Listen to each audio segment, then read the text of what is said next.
Welcome back to Leah's Leaves. Good morning.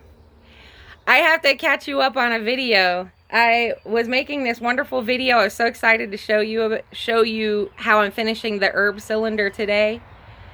And I went to edit the video and discovered that part of it, the camera had not flipped the auto rotate to the right direction. So like 10 minutes of the video was upside down. You got to be joking. So I'm just going to catch you up in a much briefer video. I wanted you to see the wisteria behind me, though. It's starting to come in. This is a vine that my aunt and uncle had established years ago, decades ago probably. And it's really popping, and I can't wait for it to bloom. This is going to be really pretty when it's going. Okay, let me catch you up on my project today. What a stupid thing. Technology's great when it works. And then when you are teaching and being enthusiastic in the garden and you're hoping to inspire people, and then you go back and watch the video being totally wonky and you have to pitch it and start from scratch, it's frustrating, but that's okay. That's the life of a YouTuber. Anyway, you'll be pleased at the result, I think. I know, I'm looking forward to it. And I'll catch you up on some of the inside jokes while we go about, yeah, you'll see. Hang on a second. Oh my gosh, I'm just laughing at myself today. Okay, video's right side up. Oh my gosh, guys. It started out a great day. It's going to continue being a great day. But darn it, I wish you could have seen the video.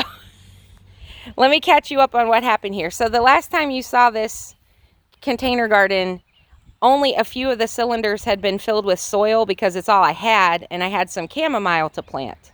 So you'll see 4 chamomile plants. That's that. Let me get out of the way, get my shadow out of the way. I have 4 of those planted around here. These are Zloty Land chamomile that I got from Baker Creek. But then I needed more compost. So this week I finally got some compost, and today I filled the cylinders, and now I've planted seeds in each one. Now the funny thing is, because I was making my video and I was teaching about each seed and talking about seed methods and so forth, I completely failed to keep track of which cylinders I was putting seeds in and which ones I wasn't. So I'm like 100% sure that at least 4 of those cylinders now have at least 2 herbs growing in them. And there may be 1 or 2 cylinders that don't have anything because I've missed them completely. So time will tell. And it's okay. As the plants get established, you can always dig them out and transplant them. And as the bed itself is being filled in, the plants in there will grow. And some of them have a short lifespan and need to be replaced anyway, like the cilantro. When it gets really hot, that cilantro is going to bolt and it's going to change flavor, and it just won't be as useful. So I will, let it grow now. Let these seeds get established that I planted today in the cylinders. And as time goes on, if I notice that I oversowed, I can thin them or I can divide them out and move them. It's no problem. Okay. So let me show you what I planted in there. We got some flowers going, some Dwarf Cutie Cosmos. They're Dwarf Cutie, but dwarf, as far as a cosmos, just means it only grows 2 or 3 feet tall instead of 4 or 5 feet tall. So it's still going to be a rather tall plant. And I put them in 2 cylinders near each other and away from the rest of the plant so they don't cast too much shade. But cosmos give very pretty foliage that can be used in flower arrangements later in the season. So I wanted to grow some of those. Herbs. I grew some extra parsley. I sowed 2 cylinders of thyme. I have some thyme going. This is a succession sow. Some lemon balm. I love lemon balm. I use it frequently. It's great just to flavor cold water. So I just tear some leaves off and tear them in half to release the oils, and then put them in a container of water in the fridge. I had planted some, and the seeds germinated, and then they got waterlogged. They were in rain too long, and the roots rotted. So I'm direct sowing some more. These are in the mint family, and like all mints, they need to be contained or they will take over. So I thought the cylinder might be a good way to do that. Sweet marjoram, my very favorite herb to cook with. Sweet marjoram is in the oregano family, and it tastes very similar to oregano, but not as bitter. So if oregano has ever been a flavor that you felt was a little too strong, you might try sweet marjoram instead. And sweet marjoram can be used in every way that oregano can be. It can be used fresh, it can be used dried, but it isn't as pungent, and it does have ever so slight sweetness to it compared to normal oregano. And summer savory. This was an herb that I discovered 2 summers ago, and I love it, and I cook with it frequently, so I'm planting more. I also planted these adorable little zinnias. These are called Thumbelina, and they only grow 10 to 12 inches high, but they have the same growth habit as a normal zinnia. So if you cut them, the more you cut them, the more they grow.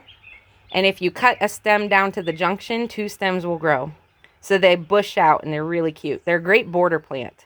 But this time I'm just going to plant two plants is all the cylinder will need. And when it starts bushing out, it'll fill out nicely and add some color and attract pollinators to that bed. And the last thing I did, oops, upside down, was this Patio Champion hybrid cucumbers. This is a succession sow of cucumbers. I already have Titus F1 cucumbers, and I believe I thought I had planted straight 8, but I may have selected the Hamong red cucumber instead. I had sown both. Anyway, I'm not sure what'll come up. I can't remember what I ultimately decided. I only had space for 2 plants, so the Titus I definitely picked for a pickling cucumber, and then I don't remember what I got for my slicer. This will be more pickling cucumbers, and they'll be ready. They'll germinate in less than a week, and then 55 to 60 days after that, I'll be picking cucumbers from right out here in my herb patch. So anyway, that's that. All I need to do now is bring the hose around and water that in. For the very small seeds, like sweet marjoram, summer savory, not the cosmos, what was the other flower? The lemon balm seeds. Sorry, the camera moved because I was looking at my seed packet. Those are very tiny seeds. You never have to bury those deep. And a general good rule of thumb is that the smaller the seed, the closer to the soil surface it can be. Read your seed packets, because sometimes it'll specifically say that a seed prefers light, needs extra light to germinate. Zinnias, for example. Zinnias can just be, you can just take the seed and poke it with your finger into the surface of the soil. If you have anything like vermiculite or perlite, you could sprinkle a little on top just to preserve some moisture and keep the seed from moving. But you don't need to bury the seed under soil, because it will germinate faster if it has access to more light.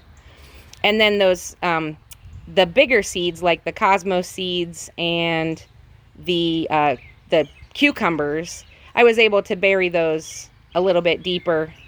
The cucumber seeds went down almost an inch. The cosmos seeds about 1/2 inch, and they're large enough to, they'll break their seed coat under the surface of the soil. They'll send down their initial root, and then they'll put up their cotyledon leaves, which are those first 2 plain looking leaves that every plant produces. And that starts the photosynthesis process, which triggers more root development, which triggers more leaf development, and then voila, you have a beautiful, healthy growing plant. So anyway, I will give you an update as that little bed gets going. And in the meantime, thank you for hanging out with me today. I'm learning a lot, sharing it here. And Holly and I hope you'll come grow with us. Right, Holly? Hi, buddy. Are you being camera shy today? Hey, sweet girl. Yeah, she doesn't say much, but she's sweet.